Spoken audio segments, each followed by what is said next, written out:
നമസ്കാരം, നോർഡിക്മാലയാലിയിലേക്ക് സ്വാഗതം. ഫിൻലൻഡിലേക്ക് ഹയർ എഡ്യൂക്കേഷന് വേണ്ടി വരാൻ ആഗ്രഹിക്കുന്ന പലരും നമ്മുടെ ഇമെയിൽ വഴിയും ഇൻസ്റ്റാഗ്രാം വഴിയും യൂട്യൂബ് വഴിയൊക്കെ കുറേ ക്വസ്റ്റ്യൻസ് നമ്മളോട് ചോദിക്കാറുണ്ട്. അപ്പോൾ ഈ ക്വസ്റ്റ്യൻസിൽ എല്ലാവർക്കും ഉപകാരപ്പെടും എന്ന് തോന്നിയ ചില ക്വസ്റ്റ്യൻസാണ് ഇന്ന് ഇവിടെ നമ്മൾ പറയാൻ പോകുന്നത്. അതിൻ്റെ ആൻസേഴ്സും. ബാച്ചിലേഴ്സിന് 70% മാർക്കുള്ളൂ, അല്ലെങ്കിൽ മാർക്ക് കുറവായിരുന്നു, അങ്ങനെയുള്ളവർക്ക് ഫിൻലൻഡിൽ മാസ്റ്റേഴ്സിന് അഡ്മിഷൻ കിട്ടുമെന്നുള്ളതാണ് ഒരു ചോദ്യം. അതിനൊരു ജനറലൈസ്ഡ് ആൻസർ പറയാൻ ബുദ്ധിമുട്ടാണ്. പല യൂണിവേഴ്സിറ്റികളും അവർ GPA കട്ട് ഓഫ് സ്കോർ പറയുന്നുണ്ട്. അല്ലാത്ത യൂണിവേഴ്സിറ്റീസ് സാറ്റ്, GR, GMAT ഇങ്ങനെയുള്ള ടെസ്റ്റ് വഴിയാണ് ആൾക്കാരെ എടുക്കുന്നത്. അതിൻ്റെ കട്ട് ഓഫ് സ്കോർ അവർ പറയുന്നുണ്ട്. ഇത് മീറ്റ് ചെയ്യുകയാണെങ്കിൽ തീർച്ചയായിട്ടും അപ്ലൈ ചെയ്യുക. പിന്നെ ഒരു ഇമ്പോർട്ടൻറ്റ് കാര്യം എന്താണെന്ന് വെച്ചാൽ നിങ്ങളുടെ മോട്ടിവേഷൻ ലെറ്ററാണ്. ഈ മോട്ടിവേഷൻ ലെറ്റർ വഴി നിങ്ങൾക്ക് ഈ കോഴ്സ് ചെയ്യാനുള്ള ഇൻട്രസ്റ്റും ആപ്റ്റിറ്റ്യൂഡും തെളിയിക്കാൻ കഴിയുകയാണെങ്കിൽ അത് നിങ്ങൾക്ക് അഡ്മിഷൻ കിട്ടാൻ സഹായിച്ചേക്കും.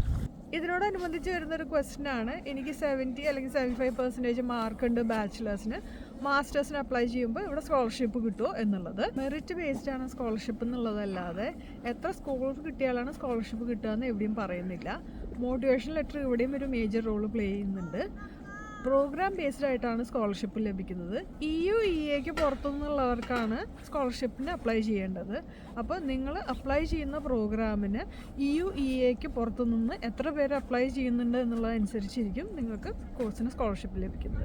അത്യാവശ്യം നല്ല തണുപ്പുണ്ട്. ബാക്കിയുള്ളതിന് നമുക്ക് അകത്തിരുന്നിട്ട് ആൻസർ പറയാം. പോണതിന് മുമ്പ് ഒരു കാര്യം കൂടി പറയാം. നമ്മളിപ്പോൾ ഈ നിൽക്കുന്നത് ഒരു ബേയിലാണ്, കടലാണ് ബാക്കിൽ കാണുന്നത്. അതിപ്പോൾ വിൻ്റർ ആയതുകൊണ്ട് കടൽ ഫ്രോസനായിട്ട് കിടക്കുകയാണ്. അതുപോലെ ഒരു പാലൊക്കെ കണ്ടുവോ. ആൾക്കാർ ഇവിടെ വിൻ്റർ ആക്ടിവിറ്റീസൊക്കെ ഒരുപാട് ചെയ്യുന്നുണ്ട്. പെറ്റ്സിനെ കൊണ്ട് നടക്കുന്നവരുണ്ട്, അങ്ങനെ പലതും കാണാം അവിടെ.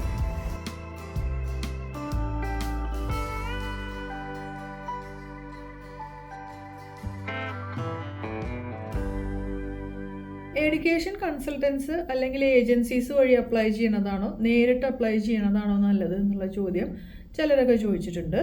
മിക്ക യൂണിവേഴ്സിറ്റിയുടെ വെബ്സൈറ്റിലും അവർ ഓഥറൈസ് ചെയ്യുന്ന എഡ്യൂക്കേഷണൽ കൺസൾട്ടൻസിൻ്റെ വിവരങ്ങൾ കൊടുത്തിട്ടുണ്ട്. ഈ എഡ്യൂക്കേഷണൽ കൺസൾട്ടൻസ് വഴി അപ്ലൈ ചെയ്യുന്നുള്ളത് ഓപ്ഷണലാണ്. അവർ നിങ്ങളുടെ ആപ്ലിക്കേഷൻ പ്രോസസ്സിൽ സഹായിക്കും എന്ന് മാത്രമേ ഉള്ളൂ. ഇപ്പോൾ കൺസൾട്ടൻസ് വഴി അപ്ലൈ ചെയ്തുകൊണ്ട് യൂണിവേഴ്സിറ്റി അതിന് സ്പെഷ്യൽ ക്വാട്ടയൊന്നും കൊടുക്കുന്നതായിട്ട് ഒരു വെബ്സൈറ്റിലും പറഞ്ഞിട്ടില്ല. കൺസൾട്ടൻസ് വഴി അപ്ലൈ ചെയ്താലും നേരിട്ട് അപ്ലൈ ചെയ്താലും കിട്ടാനുള്ള ചാൻസസ് ഈക്വൽ തന്നെയാണ്. ഇതിനോടനുബന്ധിച്ച് തന്നെ ഒരു കാര്യം പറയാം. മിക്ക യൂണിവേഴ്സിറ്റിയിലും ജോയിൻ്റ് ആപ്ലിക്കേഷൻ കൂടാതെ റോളിംഗ് അഡ്മിഷൻസ് ഉണ്ടാവും. റോളിംഗ് അഡ്മിഷൻസ് എന്ന് പറഞ്ഞാൽ തുടങ്ങുന്ന മുറയ്ക്ക് തന്നെ അപ്ലൈ ചെയ്യുന്നവരെയാണ് അവർ അഡ്മിറ്റ് ചെയ്യുന്നത്. അത് പല യൂണിവേഴ്സിറ്റിയിലും പല സമയത്തായിരിക്കും. അപ്പോൾ ഇങ്ങനെയുള്ള കാര്യങ്ങളൊക്കെ നോട്ട് ചെയ്ത് വെക്കുന്ന ഒരു പ്രൊഫഷണൽ ഹെൽപ്പ് ഉണ്ടെങ്കിൽ കൂടുതൽ നന്നായിരിക്കും. അല്ലെങ്കിൽ നമ്മൾ തന്നെ ഇതൊക്കെ നോക്കി അപ്ലൈ ചെയ്താൽ മതി, കുഴപ്പമൊന്നുമില്ല. മാസ്റ്റേഴ്സ് ചെയ്യാൻ വർക്ക് എക്സ്പീരിയൻസ് വേണോ എന്നുള്ളതാണ് പിന്നെയുള്ള ഒരു ചോദ്യം. യൂണിവേഴ്സിറ്റി ഓഫ് അപ്ലൈഡ് സയൻസസിൽ ബാച്ചിലേഴ്സിന് ശേഷം 2 വർഷത്തെ വർക്ക് എക്സ്പീരിയൻസ് വേണം മാസ്റ്റേഴ്സ് ചെയ്യാൻ. യൂണിവേഴ്സിറ്റിയിൽ മാസ്റ്റേഴ്സ് ചെയ്യാൻ വർക്ക് എക്സ്പീരിയൻസ് ഒന്നും ആവശ്യമില്ല. യൂണിവേഴ്സിറ്റിയിലെ സ്റ്റഡീസ് മെയിൻലി തിയറി അല്ലെങ്കിൽ റിസർച്ച് ഓറിയൻറ്റഡ് ആണ്. യൂണിവേഴ്സിറ്റി ഓഫ് അപ്ലൈഡ് സയൻസസിലെ സ്റ്റഡീസിന് മെയിനായിട്ട് ഫോക്കസ് കൊടുക്കുന്നത് പ്രാക്ടിക്കൽ സ്കിൽസിനാണ്. മാസ്റ്റേഴ്സ് കഴിഞ്ഞിട്ട് PhD ചെയ്യാൻ താല്പര്യമുള്ളവരാണെങ്കിൽ യൂണിവേഴ്സിറ്റിയിൽ മാസ്റ്റേഴ്സ് കോഴ്സ് തന്നെ പ്രിഫർ ചെയ്യുന്നതാണ് നല്ലത്. റെസിഡൻസ് പെർമിറ്റിന് അപേക്ഷിക്കുമ്പോൾ ബാങ്ക് അക്കൗണ്ടിൽ ഉണ്ടാകേണ്ട തുകയെക്കുറിച്ചാണ് അടുത്ത ചോദ്യം. 1 വർഷമോ അതിൽ കൂടുതൽ ദൈർഘ്യമോ ഉള്ള കോഴ്സാണെങ്കിൽ 1 വർഷത്തേക്ക് നമുക്ക് വേണ്ട ജീവിത ചെലവാണ് ബാങ്ക് അക്കൗണ്ടിൽ ഉണ്ടാകേണ്ട തുക. മാസം 560 യൂറോ വെച്ച് വർഷത്തേക്ക് 6720 യൂറോയ്ക്ക് ഇക്വലൻ്റ് ആയിട്ടുള്ള ഇന്ത്യൻ റുപ്പീസാണ് വേണ്ടത്. ഇപ്പോഴത്തെ എക്സ്ചേഞ്ച് റേറ്റ് കൂടിയും കുറഞ്ഞിരിക്കുന്നതുകൊണ്ട് ഏകദേശം 7000 യൂറോയ്ക്ക് തുല്യമായിട്ടുള്ള തുക ഉണ്ടാവുന്നതാണ് സേഫ്റ്റിക്ക് നല്ലത്. പക്ഷേ നമുക്ക് അഡ്മിഷൻ തരുന്ന ഇൻസ്റ്റിറ്റ്യൂഷൻ നമുക്ക് ഫ്രീ അക്കോമഡേഷനോ ഫുഡോ തരുവാണെങ്കിൽ ഈ തുകയിൽ മാറ്റം വരും. പക്ഷേ സാധാരണയായിട്ട് യൂണിവേഴ്സിറ്റി ഓഫ് അപ്ലൈഡ് സയൻസസോ ഇങ്ങനെ ഫ്രീ അക്കോമഡേഷനോ ഫുഡോ ഒന്നും കൊടുക്കാറില്ല. മാസ്റ്റേഴ്സ് കോഴ്സുകൾക്ക് 5000 യൂറോൻ്റെ ഒരു ഗ്രാൻഡ് ലഭിക്കുന്ന ഒരു സ്കീമും ഇപ്പം നിലവിലുണ്ട്. അപ്പോൾ ഇങ്ങനെയുള്ള ഗ്രാൻഡ് ലഭിക്കുന്നവർക്ക് ആ തുക കൂടി ലിവിങ് എക്സ്പെൻസസിൽ നിന്ന് കുറയ്ക്കാം. റെസിഡൻസ് പെർമിറ്റിന് അപ്ലൈ ചെയ്യുന്ന സമയത്ത് ഫീസ് അടച്ചിട്ടുണ്ടെങ്കിൽ അതിൻ്റെ പ്രൂഫ് കാണിക്കണം, അല്ലെങ്കിൽ ഫീസ് അടയ്ക്കാനുള്ള തുക എക്സ്ട്രാ ആയിട്ട് ബാങ്ക് അക്കൗണ്ടിൽ കാണിക്കണം. ഇനി സ്കോളർഷിപ്പ് ലഭിച്ചിട്ടുണ്ടെങ്കിൽ അത് കഴിഞ്ഞിട്ടുള്ള തുക ഫീസിലേക്ക് കാണിച്ചാൽ മതിയാവും. ഇനിയുള്ള ചോദ്യം ഫിനാൻഷ്യൽ റിസോഴ്സസിനുള്ള പ്രൂഫ് കാണിക്കുമ്പോൾ ITR ഫോം വയ്ക്കേണ്ടതുണ്ടോ എന്നതാണ്. ഫിനിഷ് ഇമിഗ്രേഷൻ വെബ്സൈറ്റ് അനുസരിച്ചിട്ട് 3 മാസത്തെ ബാങ്ക് അക്കൗണ്ട് സ്റ്റേറ്റ്മെൻ്റ് ആണ് വെക്കേണ്ടത്. ബാങ്ക് അക്കൗണ്ട് റെസിഡൻസ് പെർമിറ്റിന് അപ്ലൈ ചെയ്തിരിക്കുന്ന ആളുടെ പേരിൽ തന്നെയായിരിക്കണം. ഇനിയിപ്പോൾ സോഴ്സ് കാണിക്കാൻ ഇമിഗ്രേഷൻ സർവീസസ് പറയുകയാണെങ്കിൽ അതിനായിട്ട് ITR ഫോം അല്ലെങ്കിൽ മറ്റ് ഡോക്യുമെൻറ്റ്സ് കരുതിയിരിക്കണം. മറ്റാരെങ്കിലും തുക സ്പോൺസർ ചെയ്യുന്നുണ്ടെങ്കിൽ സ്പോൺസറുടെ ബാങ്ക് അക്കൗണ്ട് സ്റ്റേറ്റ്മെൻറ്റ് കാണിച്ചാൽ മതിയാവില്ല.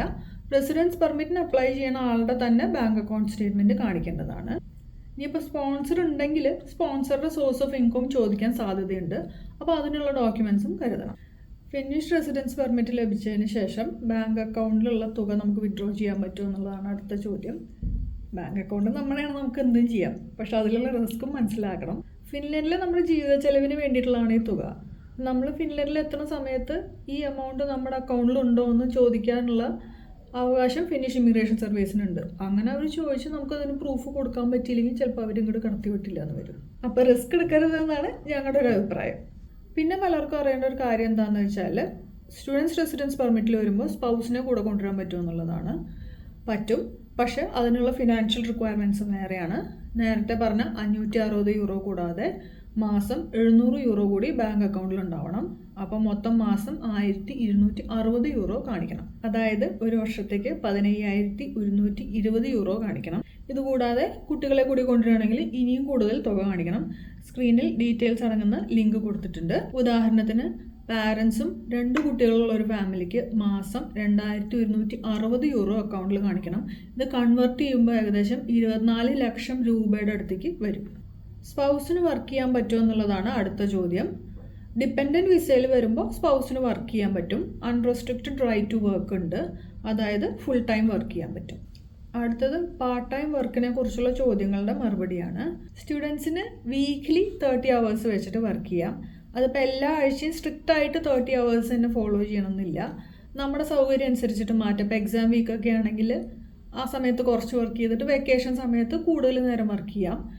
വർഷത്തിൽ 1560 മണിക്കൂറേ വർക്ക് ചെയ്യാൻ പറ്റുള്ളൂ എന്നുള്ളതാണ് റൂള്.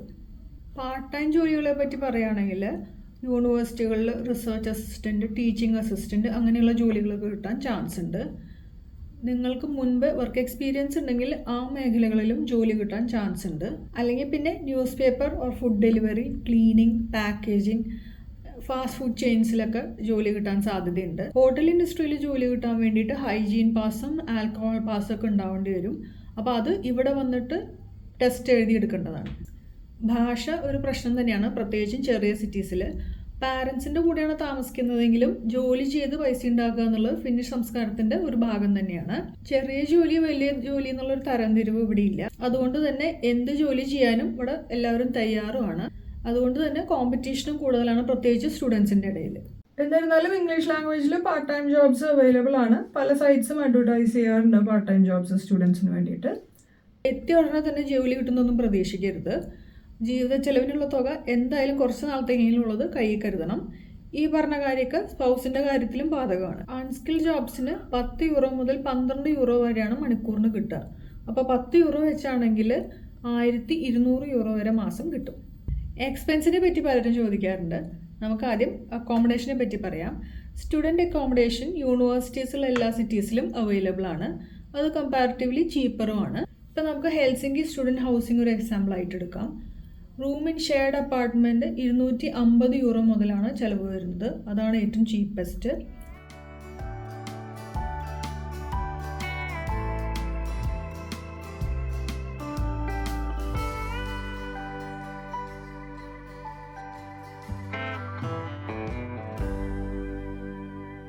ഒറ്റയ്ക്ക് താമസിക്കണം എന്ന് ആഗ്രഹമുണ്ടെങ്കിൽ സ്റ്റുഡിയോ അപ്പാർട്ട്മെൻറ്റ് എടുക്കാം. 500 യൂറോ മുതലാണ് അതിന് ചിലവ് വരുന്നത്.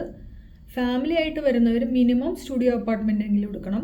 അപ്പോൾ ഫാമിലി അക്കോമഡേഷന് 600 യൂറോ മുതലാണ് ചിലവ് വരുന്നത്.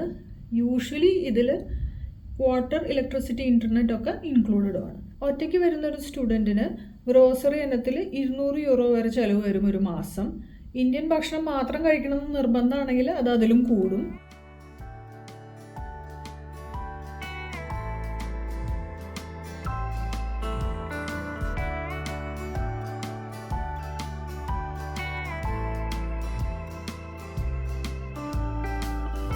ഫാമിലി ആയിട്ടാണ് വരണമെങ്കിൽ ചിലവ് കൂടും. പിന്നെ ഫോൺ, സ്റ്റുഡൻറ്റ് ഈവൻറ്റ്സ്, ട്രാവലൊക്കെ കൂടി 100 മുതൽ 150 യൂറോ വരെ വേറെ ചിലവ് വരും. പാർട്ട് ടൈം ജോലി ചെയ്ത് ഫീസ് അടയ്ക്കാൻ പറ്റുമെന്ന് ചിലരൊക്കെ ചോദിച്ചു. അപ്പം നേരത്തെ നമ്മൾ പറഞ്ഞ പാർട്ട് ടൈം ജോലിയുടെ വരവും നിങ്ങളുടെ എക്സ്പെൻസൊക്കെ കൂടി കണക്ക് കൂട്ടിയിട്ട് നിങ്ങൾക്ക് തന്നെ അത് കണ്ടുപിടിക്കാം. ഫിൻലൻഡിൽ പബ്ലിക് സ്കൂൾസിൽ വിദ്യാഭ്യാസം ഫ്രീ ആണ്.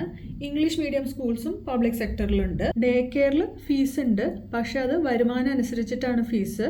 അപ്പം മുനിസിപ്പൽ ഡേ കെയറിൽ മിക്കവാറും സ്റ്റുഡൻസിൻ്റെ കുട്ടികൾക്ക് ഫ്രീ ആയിരിക്കാനാണ് ചാൻസ്. എന്നാൽ പ്രൈവറ്റ് ഡേ കെയറോ അല്ലെങ്കിൽ ഇംഗ്ലീഷ് ലാംഗ്വേജ് ഡേ കെയറോ വേണമെന്നുണ്ടെങ്കിൽ അതിന് മിക്കവാറും 300 യൂറോൻ്റെ അടുത്ത് ഫീസ് വരും. പഠനത്തിന് ശേഷം ഫിൻലാൻഡിൽ സ്റ്റേ ബാക്ക് ഓപ്ഷൻ ഉണ്ടോ എന്ന് ചിലർ ചോദിച്ചിട്ടുണ്ട്. ചെയ്യാൻ പറ്റും. Residence permit look for work എന്നൊരു ഓപ്ഷനിൽ നിങ്ങൾക്ക് അപ്ലൈ ചെയ്യാം. പക്ഷേ നേരത്തെ പറഞ്ഞ പോലെ 560 യൂറോ എത്ര നാളത്തേക്കാണോ നിങ്ങളിവിടെ നിൽക്കുന്നത് അത് അക്കൗണ്ടിൽ കാണിക്കണം. മാക്സിമം 2 വർഷത്തേക്കാണ് ഇതിന് അപ്ലൈ ചെയ്യാൻ പറ്റുന്നത്. PR പറ്റി പല ചോദ്യങ്ങളും നമുക്ക് വരാറുണ്ട്. ഫിൻലൻഡിൽ 4 വർഷം A ടൈപ്പ് പെർമിറ്റിൽ നിന്നാലാണ് PR അപ്ലൈ ചെയ്യാനുള്ള യോഗ്യത ഉണ്ടാവുക. ബാച്ചിലേഴ്സും അതിന് മുകളിലേക്കുമായിട്ട് ഇവിടെ പഠിക്കാൻ വരുന്നവർക്കൊക്കെ സാധാരണ A ടൈപ്പ് പെർമിറ്റാണ് കൊടുക്കാറുള്ളത്. ഇങ്ങനെയുള്ളവർ പഠിത്തത്തിന് ശേഷം ജോലി കിട്ടിയില്ലെങ്കിലും residence permit look for work apply ചെയ്താലും A ടൈപ്പ് പെർമിറ്റ് തന്നെയാണ് കിട്ടുക. ഇങ്ങനെ 4 വർഷം ഫിൻലൻഡിൽ നിന്ന് കഴിഞ്ഞിട്ട് PR അപ്ലൈ ചെയ്യുമ്പോൾ ജോബ് സീക്കർ അല്ലെങ്കിൽ സ്റ്റുഡൻ്റ് ആണെങ്കിൽ PR ലഭിക്കില്ല, അതിന് ജോലി ഉണ്ടാവുക തന്നെ വേണം. പക്ഷേ ഈ നിയമം അടുത്ത് തന്നെ മാറി കൂടുതൽ സ്ട്രിക്റ്റ് ആക്കുക എന്നുള്ളതാണ് ഇപ്പോഴത്തെ ഗവൺമെൻറ്റിൻ്റെ നയം. അതുകൊണ്ട് ഇനി വരുന്നവർക്ക് 4 വർഷം കൊണ്ട് PR ലഭിക്കുമോ എന്നുള്ളത് സംശയമാണ്. നിങ്ങളുടെ ഒരുപാട് ക്വസ്റ്റ്യൻസിന് ആൻസർ ചെയ്യാൻ പറ്റിയെന്ന് ഞങ്ങൾ വിചാരിക്കുന്നു. ഇനിയും ക്വസ്റ്റ്യൻസ് ഉണ്ടെങ്കിൽ കമൻറ്റ് ചെയ്യുക, ഞങ്ങൾ വൈകാതെ മറ്റൊരു വീഡിയോ ചെയ്യാം. വീഡിയോ ഇഷ്ടമായെങ്കിൽ ലൈക്ക് ചെയ്യുക, ഷെയർ ചെയ്യുക, സബ്സ്ക്രൈബ് ചെയ്യുക. Thank you for watching Nordic Malayali.